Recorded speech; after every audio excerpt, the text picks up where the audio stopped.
घरोघरी मातीच्या चुली या मालिकेच्या आजच्या भागाचे लेटेस्ट त्याचबरोबर इंटरेस्टिंग अपडेट आपण आपल्या आजच्या या व्हिडिओमध्ये जाणून घेणार आहोत. अजिबात वेळ वाया न घालवता सुरुवात करूया आपल्या आजच्या व्हिडिओला. तर आता आपण इथे असं पाहिलं की इन्स्पेक्टर साहेब जे असतात त्यांनी आता सांगितलेलं असतं की आम्ही तिकडे गेलो पण आम्हाला तिथे कोणीही सापडलं नाही, तिथे कोणीच नव्हतं त्या गोडाऊनवर. त्यावर हे ऐकून जानकी म्हणायला लागते, नाही असं कसं होईल, माझी आई होती तिथे, मी स्वतः बघितलं होतं, मी खरं बोलते, माझ्यावर विश्वास ठेवा. त्याबरोबर लगेचच आता इन्स्पेक्टर साहेब सांगायला लागतात की तिथे कोणी बाई तर नव्हतीच, फक्त तिथे आम्हाला एक मोबाईल ठेवलेला मिळाला आणि त्यामध्ये हा व्हिडिओ होता. त्याबरोबर आता लगेचच ॲडव्होकेट विद्यासागर तो मोबाईल घेतात, स्वतः तो व्हिडिओ बघतात आणि जज साहेबांकडे देतात. आता जज साहेबसुद्धा स्वतः तो व्हिडिओ बघतात आणि त्यांचे डोळेसुद्धा वरती होतात. मग लगेचच आता इकडे म्हणायला लागते इकडे जानकी की काय आहे त्या व्हिडिओमध्ये, मलासुद्धा दाखवा. त्याबरोबर आता लगेचच पहिला तो व्हिडिओ सौमित्रकडे दिला जातो. सौमित्र व्हिडिओ बघतो आणि मग तो व्हिडिओ जानकीकडे दिला जातो. जानकी व्हिडिओ बघते, त्यामध्ये असं दिसत असतं की जानकीनेच पदर घेऊन स्वतःच्या आईला ढकलून दिलं होतं पाण्यामध्ये आणि हे बघून जानकीला चक्कर येते आणि जानकी खाली कोसळते. त्याबरोबर आता लगेचच सगळेच जण जानकीकडे जातात. तर ॲडव्होकेट विद्यासागर मात्र म्हणत असतात की हे सगळं खोटं ढोंग आहे. आता आरोपीवरती सगळा काही आरोप सिद्ध झालेला आहे, त्यामुळे उगाचच आरोपी नाटक करत आहे, चक्कर वगैरे येण्याचं. आरोपीला काहीही झालेलं नाही आहे. त्यामुळे माझी अशी माननीय कोर्टाला विनंती आहे की कोर्टाने निकाल सुनावून टाकावा. त्याबरोबर आता लगेचच सौमित्र उभा राहतो आणि म्हणायला लागतो की नाही, हे चुकीचं आहे, माननीय कोर्टाने अशिलाचा विचार करावा. अशिल हा चक्कर येऊन खरोखर पडलेला आहे. कोणाच्याही बाबतीत जर असं काही घडलं तर अर्थात त्याची मानसिक परिस्थिती ठीक राहणार नाही आणि तेच माझ्याही अशिलाच्या बाबतीत घडलेलं आहे. त्यामुळे कोर्टाने इतकं कठोर आणि निष्ठुर वागू नये. मी कोर्टाला विनंती करतो की त्यांनी माझ्या ह्या अशिलाच्या परिस्थितीचा जरा विचार करावा, परिस्थितीचं गांभीर्य लक्षात घेऊन मला मुदत वाढवून द्यावी. त्याबरोबर आता ॲडव्होकेट विद्यासागर म्हणत असतात की हे चुकीचं आहे, हे कोर्टामध्ये चालणार नाही. आता ह्या दोन वकिलांमध्ये वादविवाद व्हायला लागतो. त्याबरोबर आता जज म्हणायला लागतात, एक मिनटं थांबा, कोर्ट जरी असलं तरीही कोर्ट हे माणुसकीच्या बाजूने जाईल. त्यामुळे जोपर्यंत जानकी रणदिवे बऱ्या होत नाहीत तोपर्यंत हा खटला पुढच्या हिअरिंगवरती जात आहे. पोलिसांना असे आदेश देण्यात येत आहेत की जानकी रणदिवेंवरती व्यवस्थित लक्ष ठेवायचं. जोपर्यंत त्या बऱ्या होत नाहीत तोवर हा खटला सुरू होणार नसला तरीही जानकी रणदिवे यांच्यावर लक्ष ठेवलं जाईल आणि तोपर्यंत त्या शहर सोडून बाहेर जाऊ शकत नाहीत. तोपर्यंत कोर्ट्स इज ॲडजस्ट. आणि मग आता जज साहेब ह्या तिकडनं निघून गेलेले असतात. त्यानंतर आता लगेचच जानकीलासुद्धा हॉस्पिटलमध्ये आणलं जातं. सौमित्र, अवंतिका आणि ऋषिकेश हे तिघंही तिच्याबरोबर हॉस्पिटलला आलेले असतात. तर आता सारंग आणि ऐश्वर्या हे दोघं मात्र घरी आलेले असतात आणि आता ते दोघं आईला आणि नानांना सांगत असतात की जानकी वहिनीला भोवळ आली आणि ती खाली कोसळली. त्याबरोबर हे ऐकून नानांना टेन्शन येतं. नाना म्हणतात, काय, जानकीला घोवळ आली आणि जानकी चक्कर येऊन पडली? अरे बाप रे, कशी असेल ती बिचारी पोर, देवा रे, काय हे सगळं वाढून ठेवलं आहे नशिबात. त्याबरोबर आता आईला सुद्धा जानकीची काळजी वाटते. ती सुद्धा म्हणत असते, काय, जानकी चक्कर येऊन पडली, कशी काय, मग ती आता ठीक आहे ना? त्याबरोबर लगेचच आता इथे ऐश्वर्या म्हणायला लागते, आई अहो तुम्ही खरोखर कुठे त्या जानकीची काळजी करत बसलाय? अहो ती एक नंबरची नाटकी आहे, तुम्हाला तर माहीत आहेच ना.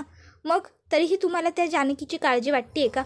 हे बघा, उगाच तुम्ही तिची काळजी करू नका, कारण काय आहे ना, झोपलेल्याला जागं करता येतं पण झोपेचं सोंग घेतलेल्या माणसांना जागं करता येत नाही. त्याबरोबर लगेचच नाना म्हणायला लागतात, तू तर गप्पच बस ऐश्वर्या, तू काही बोलूच नकोस, कारण काय आहे ना, माझा तुझ्यावरती अजिबातच विश्वास नाही आहे आणि मला पूर्ण खात्री आहे जानकीने असं काही केलेलं नसणार आहे. लताबाईंना जानकी मारूच शकत नाही, मला पूर्ण विश्वास आहे, ती कोणाबरोबरच हे असं वागूच शकत नाही. त्याबरोबर लगेचच आता सारंग म्हणायला लागतो, वा नाना वा, म्हणजे ऐश्वर्यावरती तुम्हाला विश्वास नाही आहे, ती एवढा व्हिडिओ दाखवते तरी तुम्हाला ते खरं मानायचं नाही आहे आणि जानकी वहिनीवरती मात्र तुमचा डोळेझाकपणे विश्वास आहे. हे चुकीचं आहे नाना, असं वाटत नाही का तुम्हाला? अहो हवं तर तुम्हीही तो व्हिडिओ बघा, म्हणजे तुम्हाला कळेल, मी दाखवतो. त्याबरोबर लगेचच आता नाना म्हणतात, मी म्हटलं ना मला कोणताही व्हिडिओ बघायचा नाही आहे म्हणून, मला काही गरज नाही आहे कुठला व्हिडिओ वगैरे बघण्याची, मला पूर्ण खात्री आहे जानकी असं काही करणार नाही, समजलं तुम्हाला? त्याबरोबर ऐश्वर्या म्हणते, ठीक आहे सारंग, असू देत ना, नानांचा विश्वास नाही आहे म्हणून काय फरक पडतो, आपण आईनं दाखवू, आईनं विचारू, त्यांना तर कळेल ना खरं खोटं. मग लगेचच ऐश्वर्या सुमित्राला तो फोटो दाखवायला लागते, तो व्हिडिओ दाखवायला लागते. सुमित्रा म्हणायला लागते, थांब ऐश्वर्या, हे बघ, माझा तुझ्यावर विश्वास नाही असं नाही, पण याचा अर्थ असाही होत नाही की माझा जानकीवरती अविश्वास आहे. का माहीत का, पण मला माझ्या आतून असं सांगितल्यासारखं होतं आहे की जानकी हे सगळं करू शकत नाही. अगं त्या लताबाईच काय, कोणत्याही माणसाच्या बाबतीत हे इतकं निष्ठुर आणि कठोर नाही वागू शकत. त्यामुळे तू उगाच हे असं बोलू नकोस. त्याबरोबर ऐश्वर्या म्हणायला लागते, याचा अर्थ तुम्हा सगळ्यांचा माझ्यावरच अविश्वास आहे. जाऊ देत ना आई, आता जर अविश्वासच आहे तर मग पुढे काहीही बोलण्याला काय अर्थ होतो. जाऊ देत, मी बोलतच नाही ना काही. त्याबरोबर आता सुमित्रा म्हणत असते, अगं तसं नाही आहे ऐश्वर्या. ऐश्वर्या म्हणते, आई तसंच आहे. आत्तापर्यंत मला वाटत होतं की फक्त सौमित्र भाऊजींनीच त्या जानकीचं वकीलपत्र घेतलेलं आहे, पण नाही, आपल्या घरात तर सगळेच त्या जानकीचे वकील आहेत. सगळ्यांना फक्त ती बरोबर वाटते आणि मी मात्र सगळ्यांनाच चुकीची दिसते. जाऊ देत ना, आता या घरात माझ्या बोलण्याला काही किंमत आणि अर्थ उरलाय का. मीच जाते. आणि मग आता लगेचच ते तिकडनं जायला लागतच असते. इतक्यात ओवी तिकडे येते. ओवी लगेचच सुमित्राला विचारायला लागते, सुमित्रा आजी, माझी आई कुठे आहे गं? आजी बोल ना, आई कुठे आहे? त्याबरोबर मात्र आता सुमित्रा ही गप्प असते, ती काहीच बोलत नसते. मग ओवी लगेचच नानांकडे फिरते आणि नानांना म्हणत असते, नाना आजोबा, आजी काहीच बोलत नाही आहे, तुम्ही तरी सांगा ना हो, माझी आई कुठे? ती घरी कधी येईल? नाना आजोबा बोला ना काहीतरी. त्यावर नाना म्हणायला लागतात, ओवी बाळा, काळजी करू नकोस, तुझी आई आहे ना लवकरच घरी येईल. हां, बरी आहे, ती येईल घरी. त्याबरोबर आता इथे जानकीचं डॉक्टरांनी चेकअप करायला सुरुवात केलेली असते आणि जानकीची अवस्था ही आता नाजूक असते थोडी. डॉक्टर व्यवस्थित चेकअप करून घेत असतात. तर बाहेर आता अवंतिका आणि सौमित्र हे मात्र खूपच दुःखी होऊन उभे राहिलेले असतात. दोघंही खूप नाराज झालेले असतात या सगळ्या परिस्थितीमुळे. तर आता ऋषिकेश हा तर पूर्णपणे हादरूनच गेलेला असतो. त्याला कळतच नसतं की हे सगळं काही काय होऊन बसलं. एका क्षणात सगळं होत्याचं नव्हतं होऊन गेलं असं त्याला वाटत असतं. इतक्यात डॉक्टर बाहेर येतात आणि लगेचच ऋषिकेशला सांगायला लागतात की रणदिवे मॅडमची परिस्थिती खूपच जास्त बिकट आहे. त्या कोणत्याही औषधाला रिस्पॉन्सच करत नाही आहेत. त्याबरोबर हे ऐकून मात्र आता ऋषिकेशला खूप जास्त टेन्शन येतं आणि तो पूर्णपणे हलून गेलेला असतो. आता तो जातो आणि एका ठिकाणी बसतो. त्याबरोबर आता अवंतिका सौमित्रेला म्हणत असते, सौमी, तुला काय गरज होती वहिनींना तो व्हिडिओ दाखवायची? तुला माहीत होतं ना त्यामध्ये काय होतं ते, मग तरीही तू का दाखवलास तो व्हिडिओ वहिनीला? त्याबरोबर सौमित्र म्हणत असतो, हे बघ अवंतिका, आपण वकील आहोत, त्यामुळे ज्यावेळेस इन्स्पेक्टर साहेबांनी तसं सांगितलं तेव्हा मला कोर्टात तो पुरावा सादर झाल्यानंतर वहिनीला दाखवावा लागला.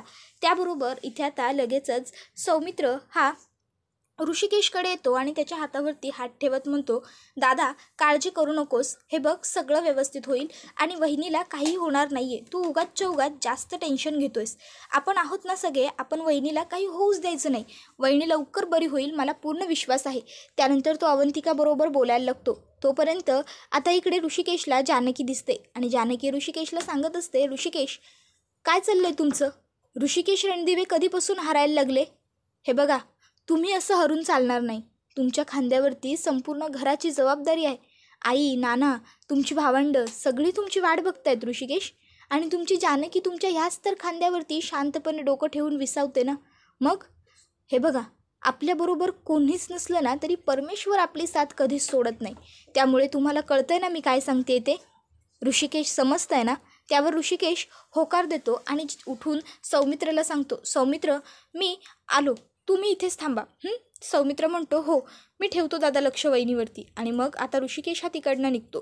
तर आपण दुसरीकडे पाहतो की ऐश्वर्या ही फोनवर बोलत असते.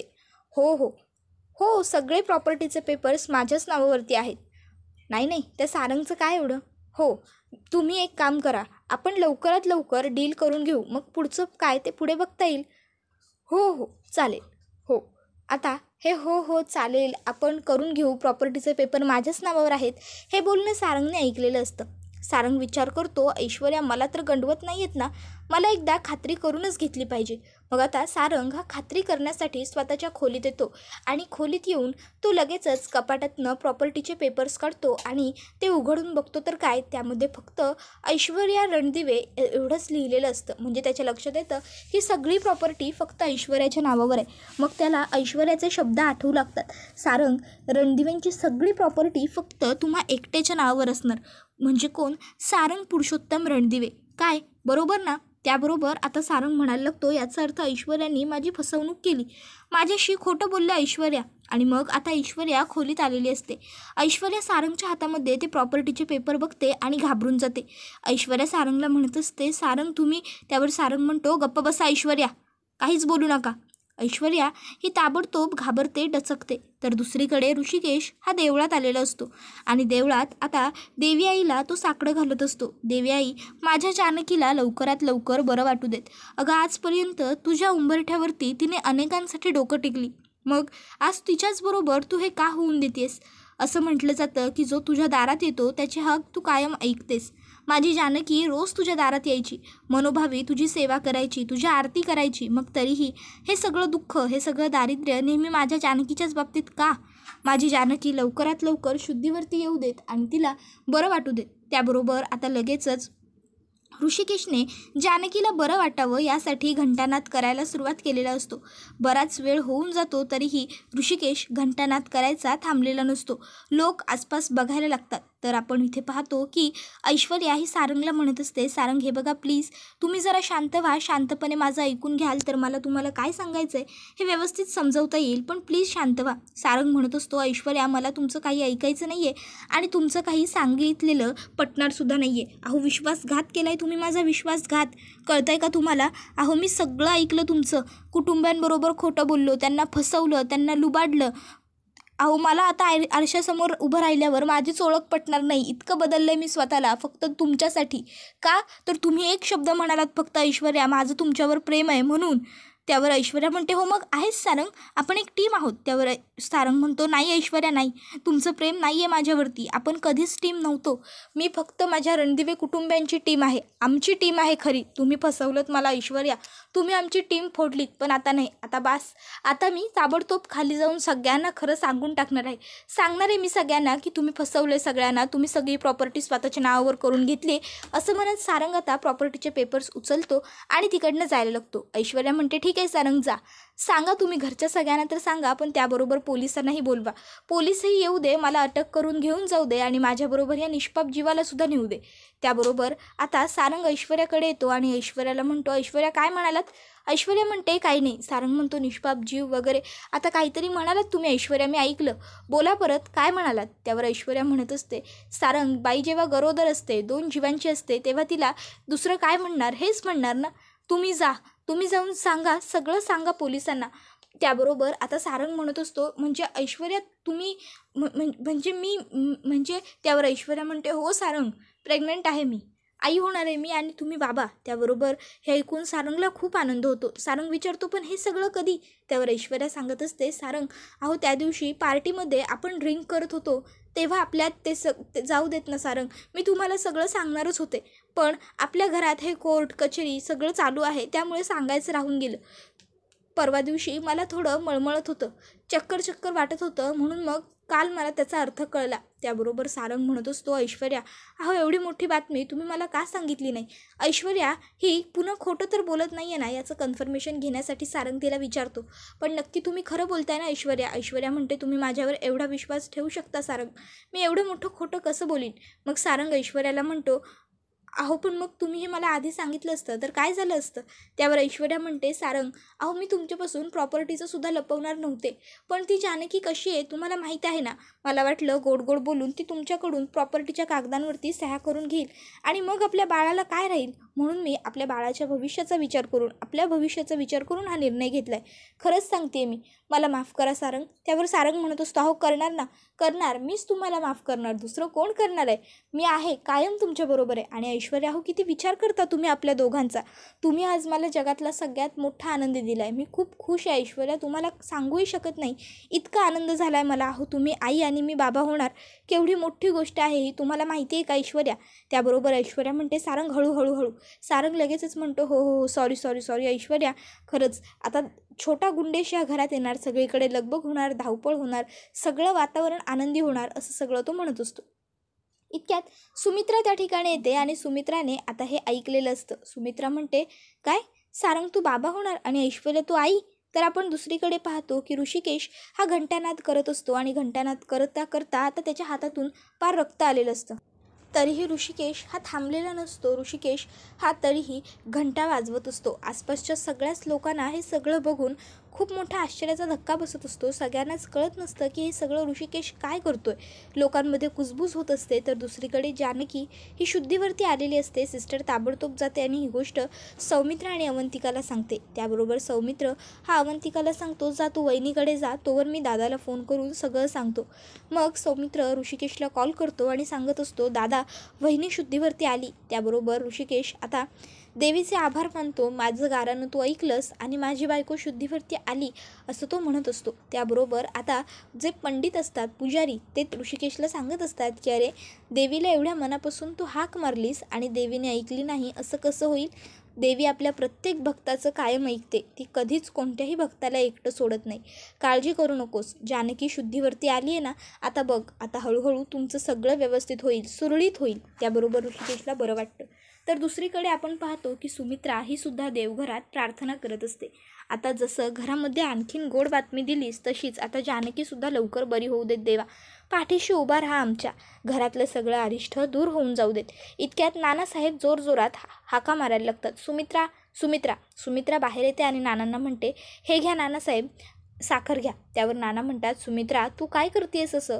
अगं आपली एक सून हॉस्पिटलमध्ये ॲडमिट आहे, आपली दुसरी सून, आपली दोन्ही मुलं तिकडे आहेत आणि तू साखर कसली वाटतेस.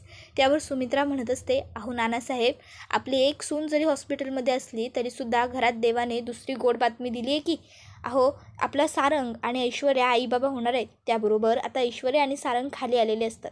आता लगेचच ऐश्वर्या म्हणायला लागते, सारंग आपण पाया पडून घेऊयात ना आई आणि नानांच्या. त्याबरोबर सुमित्रा म्हणते, नाही नाही या ऐश्वर्या, आता तू वाकायचं नाही. त्यावर लगेचच सारंग म्हणतो, हो हो आई, बरोबर बोललीस तू. ऐश्वर्या तुम्ही राहू द्या, मीच पडतो आपल्या दोघांवरचंही. आणि मग लगेचच आता सारंग हा वागतो आणि सुमित्रा व नानासाहेब दोघांनाही नमस्कार करतो. त्याबरोबर आता इथे नानासाहेबांना मात्र ह्या गोष्टीवरती जरा विश्वास होतच नसतो. पण आता असं स्पष्टपणे बोलणार कसं, त्यामुळे नाना गप्प बसतात. तर आई आता ऐश्वर्याला सांगते, ऐश्वर्या आम्ही सगळे तर तुझी काळजी घेऊच, पण तुला स्वतःलाही आता जरा स्वतःला जपावं लागेल, काळजी घ्यावी लागेल हां. ऐश्वर्या म्हणते, हो हो आई, मी जपेन स्वतःला आणि घेईन ना स्वतःची काळजी. अहो तिकडेच जात होते आज, माझी मैत्रीण आहे ना, तिचं गर्भाची काळजी कशी घ्यायची याचं शिबिर असतं, म्हणूनच मी तिकडे जात होते. त्याबरोबर आई म्हणते की हो का, मग जा ना, तू सुद्धा जात जा आणि मी सुद्धा तुझ्याबरोबर येऊच जाईन. त्याबरोबर लगेचच ऐश्वर्या म्हणते, आई येत जा, पण आज नका येऊ. त्यावर लगेचच आता सगळे तिच्याकडे बघायला लागतात. तर ती म्हणते, अहो आज मी शिबिर पूर्ण झाल्याच्या नंतर तिकडनं माझ्या आईकडे जाणार आहे ना, म्हणून म्हटलं मी. त्यावर सुमित्रा म्हणते, बरं. ऐश्वर्या म्हणते, मी तयारी करते आणि ती तिकडनं वर जाते.